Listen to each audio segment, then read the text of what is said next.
जो तेरी याद से রাউজান প্রবাসী ঐক্য পরিষদ আলাইন শাখার সদস্য সচিব এবং রাউজান 12 নম্বর উরকিচর ইউনিয়ন বিএনপি নেতা মোহাম্মদ শাহজাহানের উদ্যোগে প্রবাসী হল সৌজন্যে এক ইফতার এবং দোয়া মাহফিলের আয়োজন করা হয়।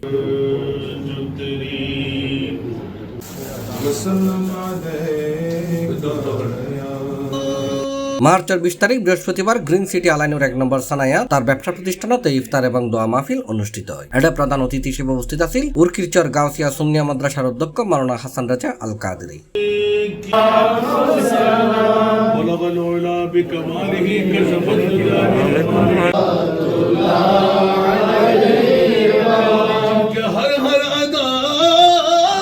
এটার উপস্থিত আছেন উরকিচর ইউনিয়ন বিএনপির সাবেক সাধারণ সম্পাদক মোহাম্মদ শফিউল আজম, মুসাফফর রাউজান প্রবাসী ঐক্য পরিষদ আহ্বায়ক মোহাম্মদ আজিমউদ্দিন শাহ বাচ্চু, রাউজান ঐক্য পরিষদ মুসাফফর শাখার যুগ্ম আহ্বায়ক মোহাম্মদ বখতিয়ার, বিশিষ্ট ব্যবসায়ী মোহাম্মদ আসগর, মোহাম্মদ ইদাল আলম, মোহাম্মদ হোসেন, মোহাম্মদ জমির, হাসান মুরাদ, নিজাম সহ বিএনপি ঘরানার সমমান অন্যান্য নেতৃবৃন্দ এবং প্রবাসী হল।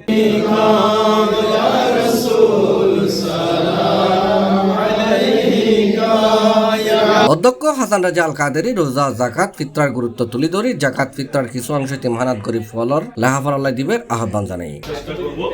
কারণ আমাদের ঘরের মেজবান পরে খাবে নট রেকর্ডের উপরে আমরা হতাম না যে আজকে 52টি ফাইলিং এর মধ্যে যদি 10-11 আমি আমার ব্যক্তিগত পক্ষ থেকে ধন্যবাদ জানাচ্ছি।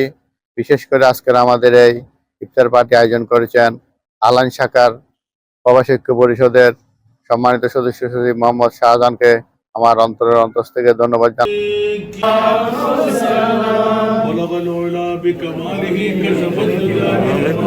C+ TV Chittagong.